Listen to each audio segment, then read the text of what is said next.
10 సినిమాలే చేసి రిటైర్ అవుతానని లోకేష్ కనగరాజ్ స్టేట్మెంట్ పాస్ చేయగానే షాక్ అయ్యారు తమిళ తంబిలు. స్టార్ డైరెక్టర్ ఇలాంటి డెసిషన్ ఎందుకు తీసుకున్నాడు అని సింపతి చూపించారు. వాళ్ళకేం తెలుసు పాపం, ఆయన థాట్స్ విజన్ వేరేనని. ఖైదీ 2 తర్వాత మెగాఫోన్ పట్టాడా అంటే నెక్స్ట్ టార్గెట్ టాలీవుడేనట.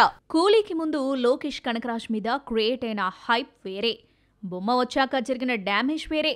అంతా ఇంత కాదు, సీనియర్ స్టార్లను సరిగ్గా హ్యాండిల్ చేయలేకపోయాడన్న కంప్లైంట్స్ వినిపించాయి. 1000 crore దర్శకుడిగా తమిళ తంబిలు పెంచుకున్న అంచనాలు తల్లకిందులు చేశాడు. ఇక కెరీర్ పరంగా స్ట్రగుల్స్ స్టార్ట్ అయ్యాయి. Rajini Kamal multi starrer film deal చేసే ఛాన్స్ పోగొట్టుకోవడంతో పాటు అమీర్ ఖాన్ తో తెరకెక్కించాలన్న super hero movie creative differences తో షెడ్డుకెళ్లింది. 10 సినిమాలు చేసి దర్శకుడిగా రిటైర్ అవుతానని ప్రకటించాడు లోకేష్ కనగరాజ్. ఈ స్టేట్మెంట్ వెనక ఉద్దేశం హీరోగా మారాలన్న విజన్ అండ్ థాట్. అది తెలియని కోలీవుడ్ ఆడియన్స్ తెగ ఫీల్ అయ్యారు. కానీ కూలీ రిజల్ట్ చూశాక లైట్ తీసుకున్నారు. ఇక హీరోగా లోకి ప్రయత్నాలు వర్కౌట్ అయ్యాయి.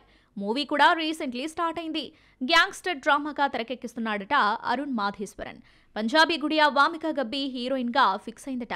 ఇక సినిమా కోసమే మార్షల్ ఆర్ట్స్ లో ట్రైనింగ్ తీసుకున్నాడు లోకేష్. జనవరిలో షూట్ కంప్లీట్ చేయాలన్నది మేకర్స్ ప్లాన్. లోకి మామ గురించి తమిళ సర్కిల్స్ లో వినిపిస్తున్న ఇంట్రెస్టింగ్ ఎలిమెంట్ ఏంటంటే కార్తీతో ఖైదీ 2 కంప్లీట్ చేశాక టాలీవుడ్ పై ఫోకస్ చేయబోతున్నాడట. ఈ కోలీవుడ్ స్టార్ డైరెక్షన్ లో రామ్ చరణ్, ప్రభాస్ తో సినిమాలుంటాయని ఎప్పటి నుండో వార్తలు రాగా ఇప్పుడు హీరో చేంజ్ అయ్యాడు.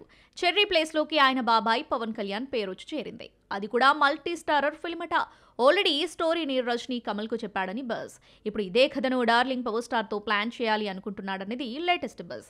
ప్లాన్ అయితే బాగుంది, కానీ వర్కౌట్ అయ్యే పనేనా?